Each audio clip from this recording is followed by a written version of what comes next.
Ayun, mapagpalang araw mga mamsir. Dito tayo sa bayan po ng Umingan. Sisilipin natin to, residential farm. May sukat na 1 hectare. Mountain view. Tapos ito nakabakod na siya kaso hindi pa lang natapos. Kulang na lang ng wire. Pero may mga poste na. So, ganda nito kasi may burol. Anong barangay road? Power line, internet nasa labas na rin. So water source dito, papadip fuel tayo. Tayong electric pump. So pag ganyan, ito naman nakabakod so hindi natin mawawala. Lalagyan na lang po ng screen. So frontage mga ma'am sir, 93 meters. Napakalawang, pakahaba ng frontage niya. So ito yung burol niya. Magandang magpatayo ng dito o kaya gawing tawag dito, paglagyan din ng kubo. Pwedeng pagganuhan po ng kasi ito dito kitang kita yung dam o lake. Pag yan, punong-puno yan pagka tagulan. Pero ngayon, pero hindi naubusan ng tubig. Pag ganun po. So meron na rin abang dito na paglalagyan ng kubo. As may kubo na rin, may isa pang paglalagyan doon ng kubo din. So naumpisan na to itong property. Kulang na lang ng itatanim. Nalinis na rin. Kulang na lang ng tatamnan sana ng kalamansi itong property. So nag-iba yung plano ng seller natin. So baka gusto rin ding ipagpatuloy. May CR na rin siya. Hanggang dun yung property natin sa ating mga kasama. So meron siyang doon, muhon. Pag ganun na lang, wala pang hindi pa nalagyan po ng poste. Lakas ng hangin. Ito, kubo.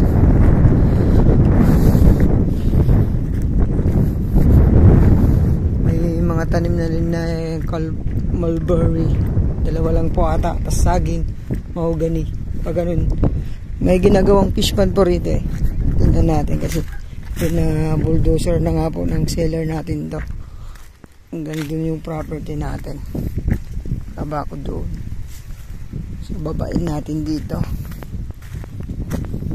Ito meron na ring CR.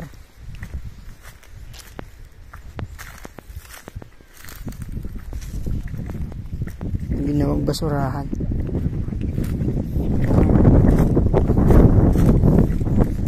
Kalilinis lang siya. Tapos may kubo, das may CR din dapat doon. Tapos meron din dung so na sana gagawing farm ni ma'am, bakasyonan ni ma'am tsaka sir.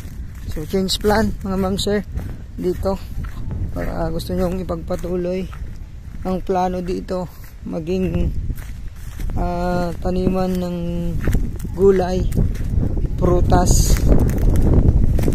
May isang fish pan. Yan. So naumpisan na yung fish pan.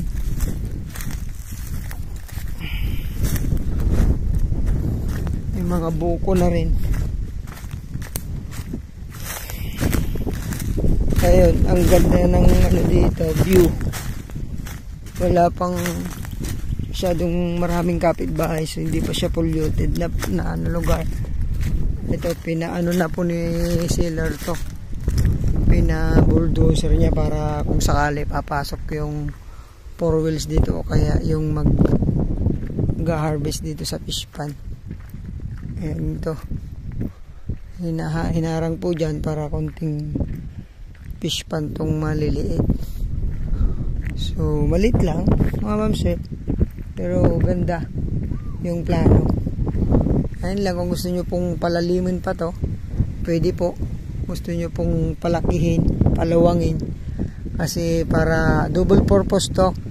May fish pan kayo dito, mayroon kayong pagkukunan ng tubig, meron na rin inuman ng alagang kambing, ganyan, baka. So maganda sana maganda talagang ano to, gawing farmhouse tong property ng ating inaalok sa inyo ngayon. Marami siyang pwedeng gawin, i-improve.